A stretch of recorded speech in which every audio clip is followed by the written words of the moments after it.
Seguramente has escuchado hablar de la importancia de la empatía para construir un mundo mejor, y es que la empatía cuenta con muy buena prensa y se la ha ganado justamente. Pero ¿qué pasa cuando te relacionas con una persona que más que un osito cariñoso se parece más al malvado del cuento? ¿De qué nos sirve la empatía con personas abusivas, manipuladoras o narcisistas? Hoy vamos a hablar de la trampa de la empatía. Bienvenidos a Cuaderno de Notas, mi nombre es Mónica. Los cuentos e historias que vas a encontrar en este espacio tienen la intención de ayudarte a recordar lo que ya sabes, a traer a la superficie aquello que habita dentro de vos como un anhelo tan profundo que no logra asomarse a tu atención consciente. Este proyecto fue naciendo sin que yo lo supiese. Cuando comencé a escribir y a registrar los cuentos, las historias, las meditaciones que trabajaba con mis clientes, mis alumnos y con personas en general para ayudarlos a enfocarse, a enfocar la percepción y la atención en lo que era más importante más allá del contexto. Estos cuentos, estas historias, estas reflexiones nos ayudan a mantenernos en la senda. Cuando las miles de distracciones de la vida nos empujen a alejarnos de lo que para cada uno de nosotros es importante. Cuando indagamos acerca de la importancia de las emociones en la evolución, descubrimos que son ellas las que nos guían cuando afrontamos experiencias de peligro, pérdidas dolorosas, cuando necesitamos sostener una meta cuando el contexto es adverso, para motivarnos, para cuidar nuestras relaciones, para cuidar a nuestra familia o en cualquier otra experiencia de nuestra vida.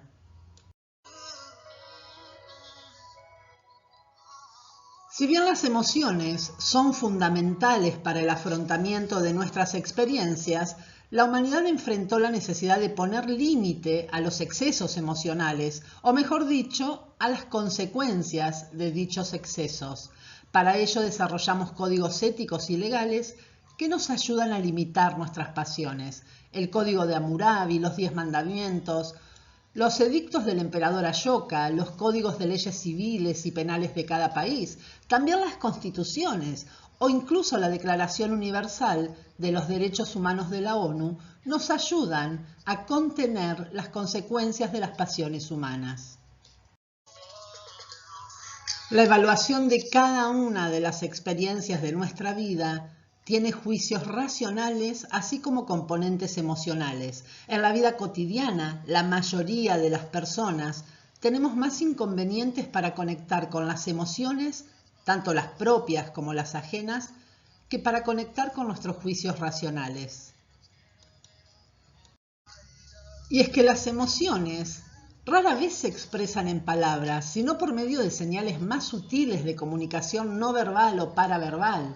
El tono de la voz, el ritmo en que las palabras salen por tu boca, las pequeñas pausas que haces al hablar, así como los gestos, las microexpresiones de nuestro rostro, la postura corporal y hasta la manera en que te sentás en la silla. Todo comunica, aun cuando no hayas dicho una sola palabra.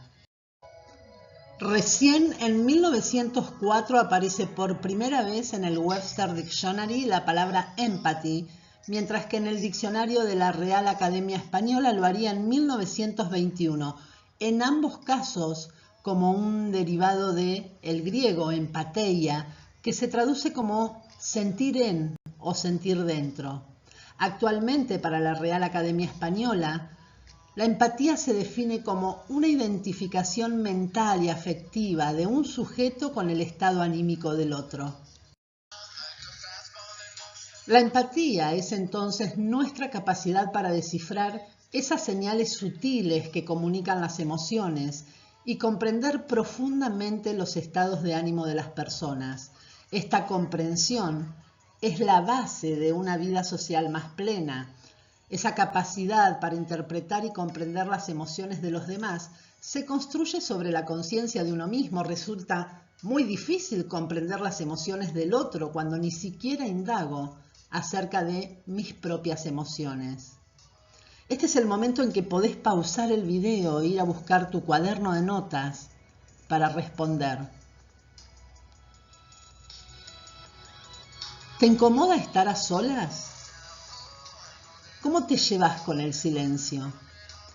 ¿Dedicás tiempo en tu vida para el autoconocimiento?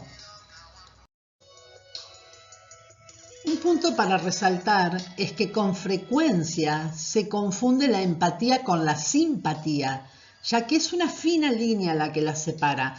Comprender las emociones del otro no implica identificarme con ellas. Puedo comprender profundamente tu ira y elijo no identificarme ni siquiera probarla. La simpatía tiene pues un componente de aprobación hacia el otro que nos puede confundir hacia la justificación de las reacciones emocionales del otro.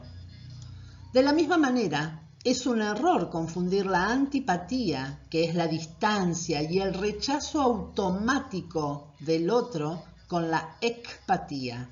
La ecpatía nos permite regular nuestra distancia con las emociones ajenas cuando sea necesario, para limitar el contagio emocional si éste pudiese perjudicarnos, tanto a nosotros como a un grupo de personas. La empatía es en definitiva un control intencional de la empatía que nos permite autorregularla para no caer en la manipulación emocional. Es la empatía la que nos permite ser protagonistas de nuestra vida y no convertirnos en víctimas de personas narcisistas, de manipuladores variopintos o de grupos coercitivos de diferente índole. Hay grupos coercitivos de índole religiosa, económica, política y hasta ese grupo de amigos que te presiona para hacer cosas que no tienen que ver con lo que querés para tu vida.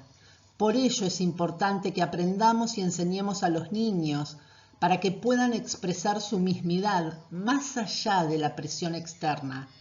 Recordemos que el sistema límbico, o lo que es lo mismo, el cerebro emocional, es un sistema abierto. Esto quiere decir que está expuesto a las influencias del entorno, por lo cual entrenar nuestra empatía o nuestra capacidad de ponerle un freno a la presión emocional de ese entorno es fundamental para alcanzar una vida más plena en la cual podamos expresar nuestra propia identidad a cada momento. Uno de los problemas más recurrentes en cualquier grupo humano en esta era de fuertes dicotomías o grietas es poder alcanzar consensos que sean sostenibles, que duren en el tiempo, ante problemas que son de resolución compleja y no rutinaria o lineal. Cuando afrontamos esos problemas complejos, solemos caer en el error de crear pseudoconsensos, falsos consensos. Veamos algunos ejemplos. Crear un comité que lo resuelva en nombre de todas las personas involucradas a quienes ni siquiera se las consultó. O cerrar un acuerdo que probablemente será vetado por aquellas personas que no estuvieron presentes. O cerrar un acuerdo por simple mayoría, dejando a los que se oponen sin voz y como no fueron escuchados, no van a poner su energía en sostener ese consenso del que no se sienten parte.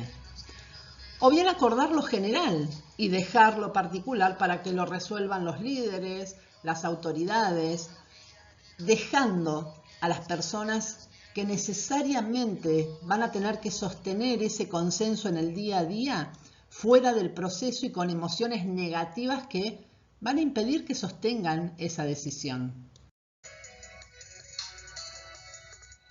Recordá que un falso consenso no es un consenso y aprender a navegar la divergencia de opiniones es fundamental para alcanzar la convergencia, los compromisos que requieran las soluciones consensuadas. Comprender las dinámicas de grupo implica el balance entre la empatía y la empatía para alinearlas al propósito, los valores y los objetivos del grupo. ¿Cómo te llevas con la empatía? Te invito a que recuerdes algún momento de tu vida en que hayas expresado tu mismidad a pesar de la presión emocional del contexto grupal o quizás de una persona en particular. ¿Cómo era poder regular tu empatía para no ser manipulado, para no ser coercionado? Reviví esa experiencia y sentí la ekpatía. Sentí en tu cuerpo cómo y dónde se siente cuando te mantenés conectado, conectada con tus propios valores, con tu identidad, con aquello que para vos es importante. Cómo y en qué parte de tu cuerpo se siente más profundamente esa conexión. Te invito a respirar, llevando toda tu atención a esa parte de tu cuerpo y con cada inhalación expandí esa sensación. Inhala y hace que esa conexión con tu propia identidad, con aquello que para vos es importante, crezca, se haga más y más potente. Practica este ejercicio de conexión y ekpatía. Y a medida que lo practiques, vas a darte cuenta cómo se te hace más fácil lograr calibrar tu ekpatía para no ser víctima y convertirte en protagonista de tu vida. Si te gustó el contenido, te invito a compartirlo, darle me gusta, hacerme comentarios o sugerencias, o también seguirme en otras redes como patreon.com/cuaderno de notas. Muchas gracias por tu visita y nos estamos conectando pronto.